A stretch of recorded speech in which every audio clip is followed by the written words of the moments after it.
you can see there's a little damage here. You got to expect that when you're demoing. That one up there, this one here, this was the hammer. This one I could feel it giving way, so I ended up using this to brace it, to try and spread out the pressure a little bit, but it was still in there too tight, which makes sense because these corner ones, see, it was pushing up against here, pushing up against here, and it was just in there so tight. So I'll just repair the wall, not a big deal. The rest of them should come out pretty simple because, you know, this is the short side of the L. The long side of the L, those weren't in there as tight, and I didn't end up doing any damage. At least I don't think I did. And even if I did, I'll just, again, patch it. Now, kind of a trick to loosening this stuff up to help when it's tight is you're trying to move it, you know, you're trying to pull it out. Well, what you can do is just to get it loose and like to break where the paint is. Let's say they put a little glue in place and you want to loosen that up. Take another piece of wood, because I guess if you're really good with your hammer, I'm not, or at least I don't trust myself. So I'm going to put this a little bit of an angle and then tap it. And you can see here it split the, well, maybe you can't because I've got it on a wide angle, but the paint here broke. And then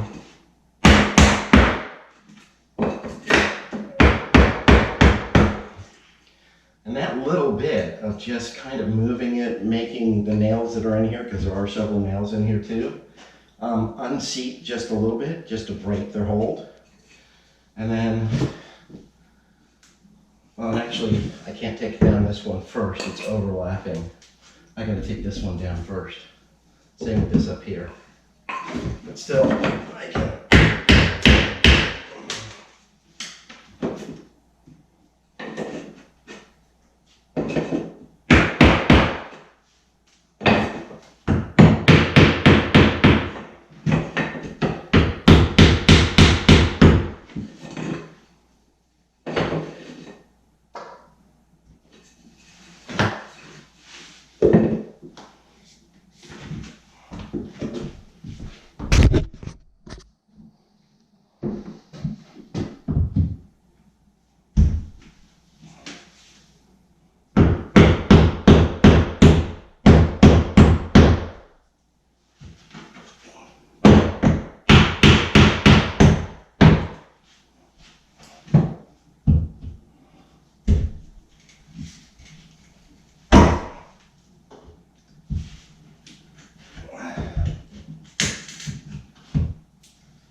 Now loose and dried up, came right off fairly easily.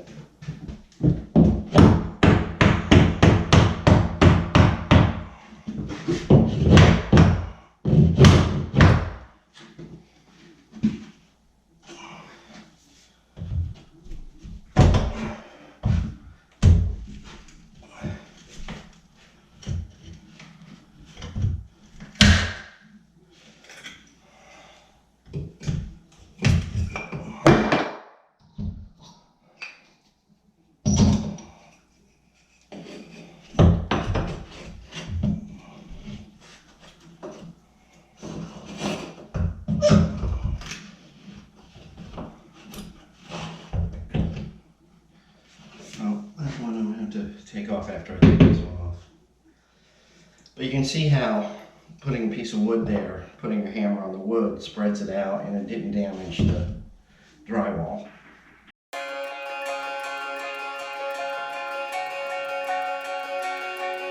The best thing and the worst thing happened today. She moved on with another guy and got engaged. And now my heart's set free from its cage, but it stings like hell on the way out. The best thing and the worst thing happened I'm moving on. I'm moving on. I'm moving on. I'm driving 99 down the 405. Windows down and blaring third eye blind. Because I've never been so alone, and I've never been so alive. Driving 99 down the 405, yeah. I'm moving on.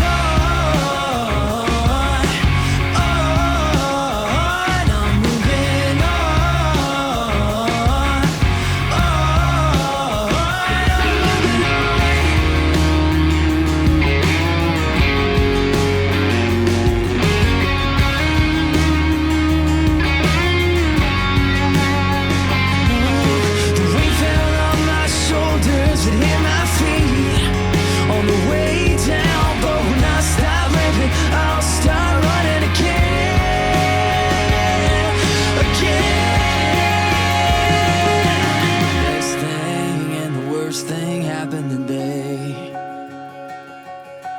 best thing and the worst thing happened today.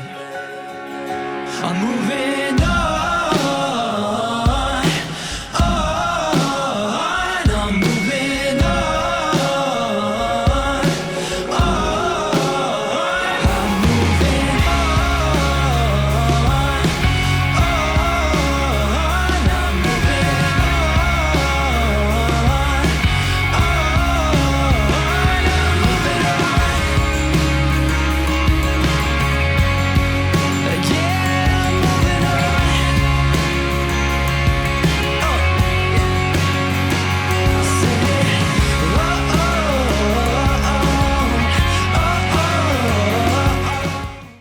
We're going to generate a lot of dust in here, taking down this wall, and the last thing we want to do is have all this dust go out into the bedroom.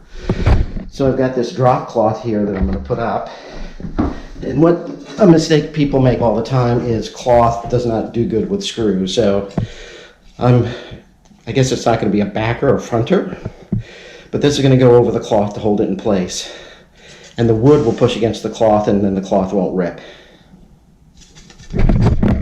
Okay, so we got the drop cloth in place. So, I mean, all I'm going to do is just shove it here to make sure it's kind of up against the wall, the bottoms. So you can see that that's going to keep the dust from getting out in that room, you know, easily. There's no perfect solution for dust. I don't care who says about anything. There just isn't, and I just know that. So how do you tell if a wall is load-bearing, if it's structural? There's a couple of surefire ways to do that. One of them is the engineering drawings. Most of us are not going to have those, so we'll skip going into detail on that. The second one is if a rafter end is being held up by the wall. Now, that doesn't mean that if it's not an end on it, that it's not load-bearing, because you can have a rafter that is really long, but it needs support in the middle. So that doesn't mean that it's not load-bearing if it's in the middle. But if it's on the end, it absolutely is. Now, another way to tell if it's a structural wall is if there are hangers holding rafters on that beam. That beam is structural. What's ever holding that beam up, usually a wall, usually an outer wall, but it could be an inside wall, you know, if you have an L shape on your floor plan or something like that. But if there's hangers, it's kind of like a U-joint that holds the rafter in it, it's structural. Another clue that there could be a support beam there is a soffit or a bulkhead. Do a little investigation, see if you can't find the beams that are holding it up, and then you'll see that there's a steel beam there. If it's a steel beam, it's there to hold something up for some reason. If there is a wall above that beam, there's a 99% chance that wall is structural, especially if it carries up to the next level and there's a wall there too. If you have a post that just seems to be like in the middle of the room, it is likely covering a steel beam. People don't put decorative posts in the middle of a room. It just doesn't make any sense. And then go up to the next level and see if there's a wall above where that post is. If there is, it's a structural wall too.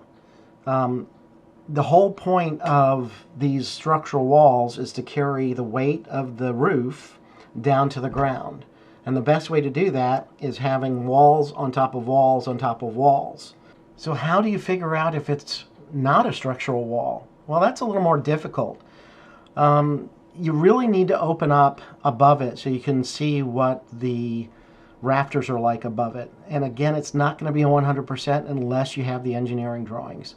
But here are some telltale signs. One, if you're not on the bottom floor and there's nothing directly below it in the floor below you holding up that wall, well, there's no way to take the weight and take it all the way to the ground. That's one thing that all structures do. They take the weight of the roof and somehow transfer it all the way to the ground.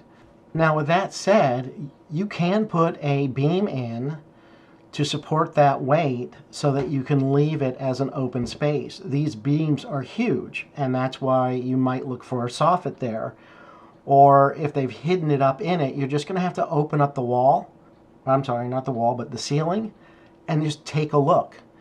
It's really the only way you can do it. So how I'm going to approach this is I'm going to slowly but surely take drywall off of this structure. It will allow me to inspect things and see where things are at. So I start with taking some of the wall pieces off. I open up about a 4-foot section because there's 3 2x4s at the top sill plate, and that's really weird to do it that way. Usually you would measure a cripple to be the right height. You'd put 1 2x4 on top as the top plate and then push it in place. There's another 2x4 that I don't quite understand why it's there, and it turned out that it was there for the drywall. So I end up taking a fairly good sized strip out of the ceiling as well. Go ahead and sit back and enjoy the work.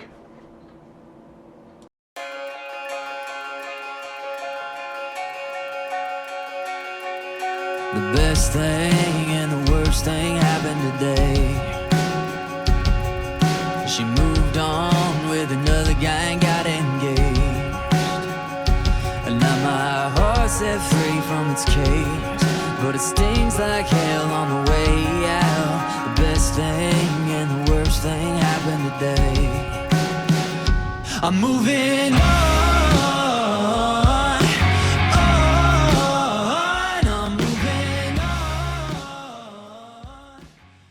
Okay, so I cut away here. I've never seen a supporting wall. And I don't know anything that doesn't do 24 inches on center as a minimum. And this is almost 4 feet. And there is nothing sitting on top of this. Sorry about getting so close so you can see better. And the fact that when I first saw that this was 3, I thought, oh no. But I cut it long enough to check it, and there's just nothing sitting on it. That's the drywall for the roof that I'm touching back in there a little bit. Then insulation. So, yeah, I can take it down. That's what I'm doing today.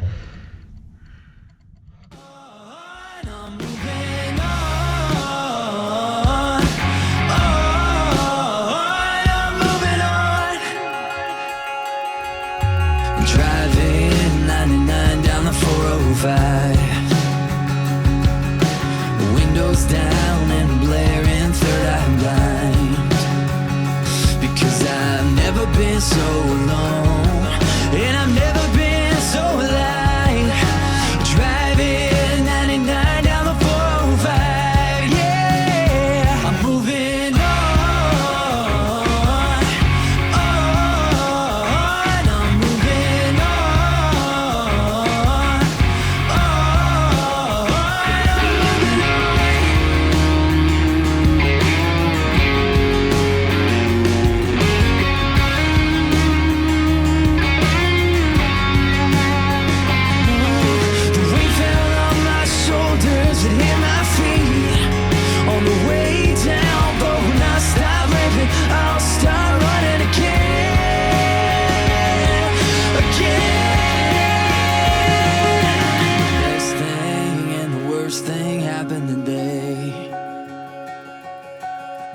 thing, and the worst thing happened today.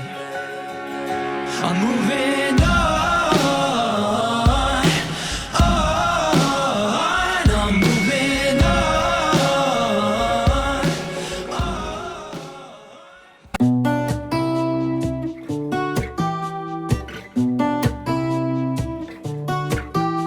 I'm walking, but all these thoughts are running, yelling, catch me if you can. And I'm wondering if I should chase behind or stop wondering and try to take a stand.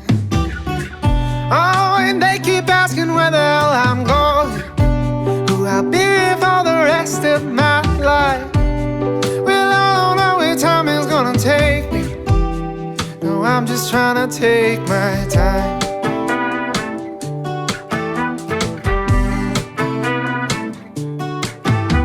I'm dreaming, and my coffee is steaming, getting colder with time. And I'm wondering if maybe all this dreaming is better left to the night. Oh, but lately I've been having trouble sleeping. Well, I just toss and turn all night, and I don't know where time is gonna take me. No, I'm just trying to take my time.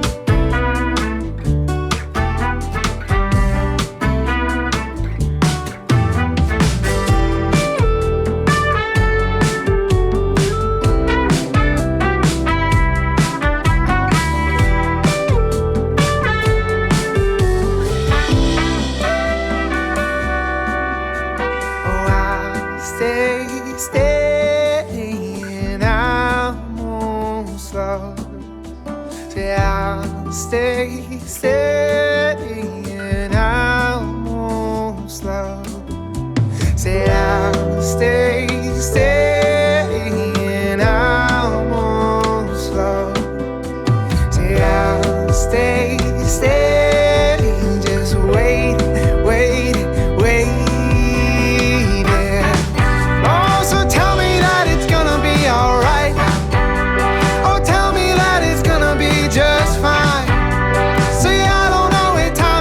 Take me, so I'm just gonna take my